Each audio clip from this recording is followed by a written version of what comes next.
Plan করে কি কোনো কিছু হয়? আমার তো মনে হয় না। মাঝে মাঝে প্ল্যান ছাড়াও অনেক ভালো কিছু হয়। আমি তো যখন যা প্ল্যান করি তখনই তার উল্টাটাই হয়। তখন আরো বেশি খারাপ লাগে যখন প্ল্যান করা হয় কিন্তু কোনো কিছুই হয় না তার। তাই তো এখন কোনো কিছু প্ল্যানই করি না আর প্ল্যান অনুযায়ী যদি সবকিছু ঠিক মতো হতো তাহলে ভাগ্য বলে তো কোনো কথাই থাকতো না। মানুষের জীবনে ভাগ্য খুব বড় একটা বিষয়।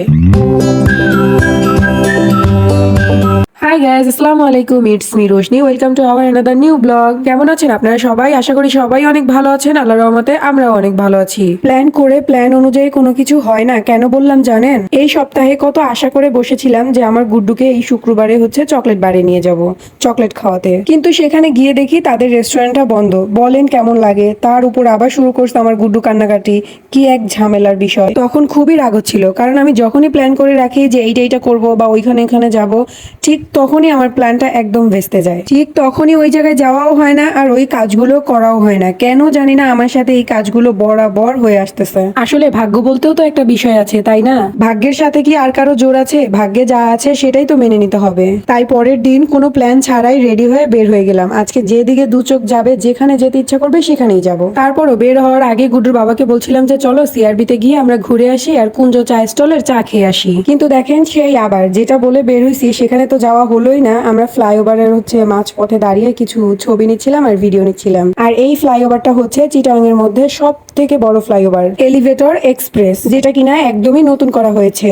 আর এটার দৈর্ঘ্য 18 কিলোমিটার। ভাবা যায়, শুধুমাত্র পরীক্ষামূলক ভাবে ফ্লাইওভারটা নাকি খুলে দেওয়া হয়েছে। আর আমার গুড্ডু যেহেতু ফ্লাইওভারের উপর দিয়ে ঘুরতে খুব পছন্দ করে, তাই গুড্ডুর বাবা বললো সিআরবিতে আর না যাই, চলো তোমাদেরকে নিয়ে এই নতুন ফ্লাইওভারের উপর দিয়ে একদম সোজা পতেঙ্গা চলে যাই। ফ্লাইওভারের উপর দিয়ে যেতে খুবই ভালো লাগছিল।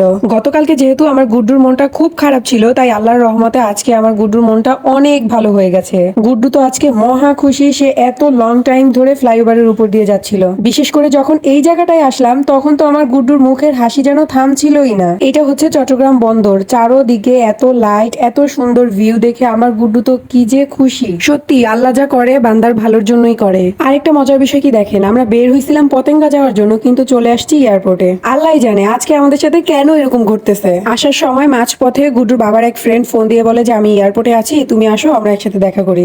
দেন আমাদের ডিসিশন আবার চেঞ্জ হয়ে যায়। তো পতেঙ্গা না গিয়ে আমরা সোজা এয়ারপোর্টে চলে আসি। এখানে এসে গুড্ডুর বাবা বলছিল হয়তো পতেঙ্গা যাওয়া আমাদের জন্য ঠিক হতো না, তাই আল্লাহর রহমতে আমরা এখানে চলে আসছি। এখানে এসে আগে আমরা নাস্তা করি। আমি এর আগে আর কখনো এয়ারপোর্টের ভেতরে এসে এয়ারপোর্টের খাবার খাইনি, তবে এয়ারপোর্টের এই বার্গার আর কফিটা খুবই মজার ছিল। আমাদের তিনজনের মধ্যে কেউই আমরা এখন পর্যন্ত প্লেনে উঠিনি, তবে খুব শীঘ্রই আমরা প্লেনে জার্নি করব ইনশাল্লাহ। স্বপ্ন দেখতে তো কোনো নিষেধ নেই, তাই না? স্বপ্ন পূরণ হবে কি হবে না সেটা তো পরের কথা। আমার এই ছোট্ট মনের ভিতরে অনেক স্বপ্ন আছে যেগুলো এখনো পূরণ করার বাকি, তবে ইনশাল্লাহ একটু একটু করে সবগুলো স্বপ্ন পূরণ করব। তবে এখানে আসায় আজকে আমার গুড্ডুর ছোট্ট একটা ইচ্ছা পূরণ হলো। সেটা হলো একদম কাছ থেকে প্লেন দেখা। আমার গুড্ডু প্লেন দেখতে খুব পছন্দ করে। যখনই আকাশ থেকে প্লেন উড়ে যায় আমার গুড্ডু দৌড়ে গিয়ে জানালার সামনে চিল্লাচিল্লি শুরু করে দেয়, প্লেন আমাকে নিয়ে যাও, প্লেন আমাকে নিয়ে যাও, খামনি আমাকে নিয়ে যাও, খামনি আমাকে নিয়ে যাও, শুধু এগুলি বলে আর চিল্লাতে থাকে। তবে আবার খুব খারাপও লাগছিল যে আমার গুড্ডুকে এখন পর্যন্ত একবারের জন্য হলেও প্লেনে উঠাতে পারিনি। তাই তখন গুড্ডুর বাবা বলছিল মন খারাপ করো না, আমি খুব শীঘ্রই তোমাদেরকে প্লেনে উঠাবো। আমারও প্লেনে উঠতে ইচ্ছা করে, কিন্তু গুড্ডুর মতো এতটা না। তবে এত কাছ থেকে প্লেন দেখার পরে খুবই উঠতে ইচ্ছা করছিল।